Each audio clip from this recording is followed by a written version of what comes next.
একনেক সভায় ৯,৩33 কোটি টাকার 10 প্রকল্প অনুমোদন, সড়কের স্থায়িত্ব নিশ্চিতে রাবার বিটুমিন ব্যবহারের পরামর্শ প্রধানমন্ত্রীর। প্রথম বছরে ১০০ কিলোমিটার এবং পরবর্তী বছরগুলোতে অভিজ্ঞতা সাপেক্ষে এটা প্রয়োজনীয় ভাবে বাড়ানোর ব্যাপারে এখানে প্রস্তাব আছে। সরাসরি ক্রয় পদ্ধতিতে 14 কার্গো এলএনজি আমদানি করবে সরকার। ক্রয় সংক্রান্ত কমিটির বৈঠকে অনুমোদন। প্রতি ইউনিটের দাম $23.93। গ্রাহকদের স্বার্থে সিম ট্যাক্স প্রত্যাহারের সিদ্ধান্ত সরকারের। প্রান্তিক মানুষের কাছে সুফল পৌঁছানোর চ্যালেঞ্জ। প্রযুক্তি খাতে বিদেশি বিনিয়োগ আকর্ষণকে আমন্ত্রণ। ব্যবসা বাণিজ্যের অর্থনীতির সর্বশেষ খবর নিয়ে নিউজ 24 এর নিয়মিত আয়োজন পূবালী ব্যাংক পেয়েছে বিজনেস টাইমে। সাথে আছে পিঙ্কি সানোয়ার। এতক্ষণ দেখছিলেন সংবাদ শিরোনাম। প্রায় 9,500 কোটি টাকা ব্যয়ে 10টি প্রকল্প অনুমোদন দিয়েছে জাতীয় অর্থনৈতিক পরিষদের নির্বাহী কমিটি একনেক। বুধবার প্রধানমন্ত্রী তারেক রহমানের সভাপতিত্বে সভা অনুষ্ঠিত হয়। সভায় গ্রামীণ সড়ক টেকসই করতে রাবার বিটুমিন ব্যবহারের নির্দেশ দিয়েছেন প্রধানমন্ত্রী। সভা শেষে সাংবাদিকদের এসব কথা জানান পরিকল্পনা প্রতিমন্ত্রী জোনায়েদ সাকিব। স্বাস্থ্য খাতে সংকট দূর করে সেবার মান বাড়ানো বিএনপি সরকারের অন্যতম নির্বাচনী প্রতিশ্রুতি। সেই প্রতিশ্রুতি বাস্তবায়নের অংশ হিসেবে ঢাকা মেডিকেল কলেজে নতুন 5টি ভবন নির্মাণের উদ্যোগ নিয়েছে সরকার। এর মধ্যে শিক্ষার্থী ও কর্মচারীদের জন্য 2টি আবাসিক ভবন ও একটি একাডেমিক ভবন রয়েছে। এই প্রকল্পে ব্যয় ধরা হয়েছে 1,154 কোটি টাকা। অর্থ বছরের দ্বিতীয় একনেক সভায় সবচেয়ে বড় বরাদ্দ পেয়েছে গ্রামীণ সড়ক পুনর্বাসন ও শক্তিশালীকরণ প্রকল্প, যার ব্যয় 4,963 কোটি টাকা। বুধবার প্রধানমন্ত্রী তারেক রহমানের সভাপতিত্বে অনুষ্ঠিত একনেক সভায় 9,333 কোটি টাকা ব্যয়ে 10টি প্রকল্প অনুমোদন দেওয়া হয়েছে। এর মধ্যে 6টি নতুন ও 4টি সংশোধিত প্রকল্প। 2টি প্রকল্প যাচাই বাছাইয়ের জন্য ফেরত পাঠানো হয়েছে। 12টি প্রকল্পের মধ্যে মোট 10টি প্রকল্প অনুমোদিত হয়েছে। কিছু কোনো প্রকল্পের পর্যবেক্ষণ আছে এবং কিছু শর্ত আছে। 2টি প্রকল্প রিভিউ করার জন্য আবার ফেরত পাঠানো হয়েছে। সবাই গ্রামীণ সড়ক টেকসই করতে রাবার বিটুমিন ব্যবহারের নির্দেশ দিয়েছে প্রধানমন্ত্রী। পাশাপাশি রামু সেনানিবাসের অবকাঠামো উন্নয়নে প্রাকৃতিক পরিবেশ অক্ষুণ্ণ রাখার নির্দেশনাও দিয়েছেন তিনি, জানান পরিকল্পনা প্রতিমন্ত্রী। মাননীয় প্রধানমন্ত্রী এবং অন্যান্য আমাদের সদস্যবৃন্দ সকলেই বলেছেন যে যেহেতু এই রাস্তাগুলো তৈরি করা হয় এবং দ্রুতই ভেঙে যায়, সেই ক্ষেত্রে আধুনিক বিভিন্ন যে প্রযুক্তি, তার মধ্যে যেটা একটা আছে রাবার বিটুমিন ব্যবহার করা, সেটার একটা প্রস্তাব এখানে আছে। অনুমোদিত প্রকল্পে সরকারি অর্থায়ন থেকে আসবে 8,488 কোটি টাকা, আর প্রকল্প ঋণ নেওয়া হবে 936 কোটি টাকা। এই প্রকল্পের মোট ব্যয়। আবি আব্দুল্লাহ, নিউজ 24, ঢাকা। দেশের গ্যাস সরবরাহ স্বাভাবিক রাখতে এক কার্গো তরলীকৃত প্রাকৃতিক গ্যাস বা এলএনজি কেনার অনুমোদন দিয়েছে সরকারি ক্রয় সংক্রান্ত মন্ত্রিসভা কমিটি।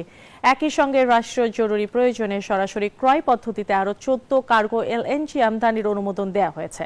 প্রতি ইউনিট এলএনজির দাম পড়বে $23.93 মার্কিন dollar.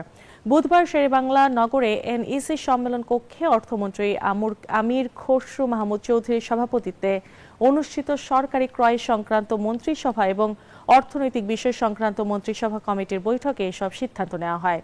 Aramco trading Singapore PTE limited আগামী 1 থেকে 2 সেপ্টেম্বরের মধ্যে এলএনজি সরবরাহ করবে। দেশের সাধারণ গ্রাহকদের স্বার্থে সিম ট্যাক্স সম্পূর্ণ প্রত্যাহারের সিদ্ধান্ত নিয়েছে সরকার। এর সুফল যাতে দেশের প্রতিটি প্রান্তের মানুষ পায় তা নিশ্চিত করাই সরকারের অন্যতম লক্ষ্য, জানিয়েছেন ডাক ও টেলিযোগাযোগ মন্ত্রী ফকির মাহবুব আনাম। দুপুরে রাজধানীর আগারগাঁওয়ে এক আয়োজনে এসব কথা জানান তিনি।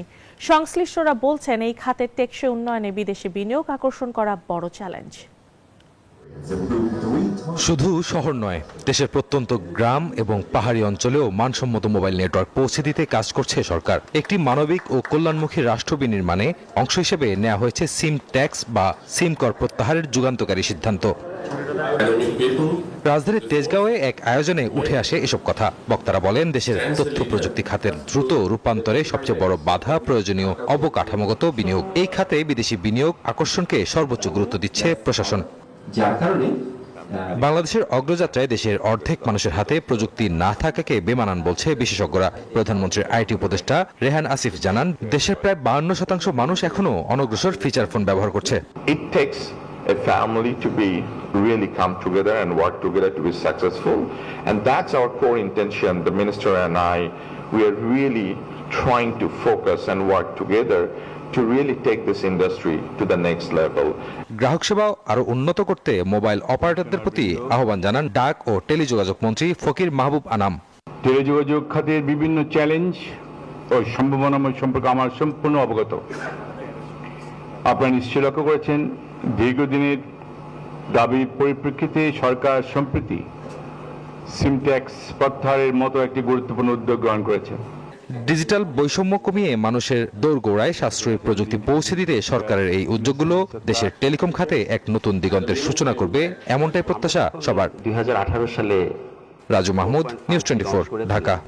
ঢাকা চট্টগ্রাম মহাসড়ক এআই ক্যামেরার আওতায় আসায় স্বস্তিতে যাত্রী চালকরা, তবে ব্যবহারিক জায়গায় কিছু বিড়ম্বনার কথাও জানান তারা। আর এদিকে স্বয়ংক্রিয় ব্যবস্থা চালু হওয়ার পর মাত্র 24 ঘন্টার মাথায় মামলার সংখ্যা প্রায় 500 ছুঁই। সহকর্মীদের পাঠানো তথ্য চিত্র ডেস্ক রিপোর্ট। ভালোভাবে গাড়ি চালাবেন, অটো মামলা খাবেন না। দেশের অন্যতম ব্যস্ত সড়ক ঢাকা চট্টগ্রাম মহাসড়ক এবার এআই ক্যামেরার আওতায়। শৃঙ্খলা ফেরাতে চলছে মামলাও। চালক ও যাত্রীরা বলছেন এআই ক্যামেরার কারণে সুফল পাচ্ছেন তারা। তবে অহেতুক মামলা এড়াতে মহাসড়কের পাশে সার্ভিস লেন করার দাবি চালকদের। সরকারের আগে আমাদেরকে পার্কিং এর ব্যবস্থা করে দিতে হবে। আমাদের গাড়িতে চাকা পাংচার হয়েছে, রাস্তার পাশে সাইড করবো, এরকম কোন বাংলাদেশে হাইওয়ে সাইডে কোনো জায়গা নাই। এদিকে মহাসড়ক ক্যামেরার আওতায় আসায় ডাকাতির মতো ঘটনা ঘটবে না বলে আশা যাত্রীদের। তবে পূর্ণ সফল পেতে উল্টো পথের যান চলাচল নিয়ন্ত্রণ জরুরি বলেও মত তাদের। অটোমেটিক্যালি যদি তাদেরকে কন্ট্রোল করা হয়, লোকজন এবং অন্যান্য গাড়ির জন্য অনেক সুবিধা হবে। আবার উল্টো পথে আসা যাওয়া অভ্যস্তরা দিচ্ছেন খোঁড়া যুক্তিও। কারণ আমরা ওই পাশের লোকজনরা এই পাশে বেশি ভাবে দেখবো, এটা একটা প্রসেস করলে আমাদের উল্টো পথে আসতে হবে। নিয়ন্ত্রণে ব্যবস্থা নেওয়ার কথা জানায় পুলিশ। ওভার স্পিড করলেই অটো ক্যামেরায় মামলা হচ্ছে এবং সেটাও অনেকটা কমে গেছে। অতিরিক্ত গতি, নির্ধারিত লেন না মানা, বিপজ্জনক ওভারটেকিং, উল্টো পথে চলাচল ও অবৈধ পার্কিং সহ বিভিন্ন ধরনের ট্রাফিক আইন লঙ্ঘন শনাক্ত হলে সঙ্গে সঙ্গে ডিজিটাল মামলা দেয়া হচ্ছে। মঙ্গলবার উদ্বোধনের পর থেকে রাত 12টা পর্যন্ত 428টি মামলা হয়েছে। Desk report, news 24। সপ্তাহের প্রথম কার্যদিবস বুধবার ঢাকা স্টক এক্সচেঞ্জে প্রধান সূচক কিছুটা কমেছে। এদিন মোট 732 কোটি 83 লাখ টাকা মূল্যের শেয়ার ও ইউনিট হাতবদল হয়েছে।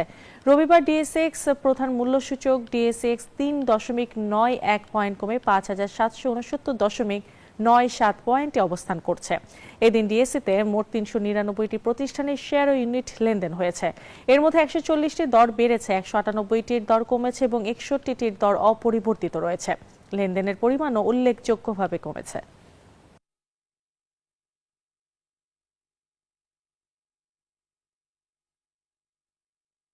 শেষ করছি পূবালী ব্যাংক বিজনেস টাইম। ধন্যবাদ।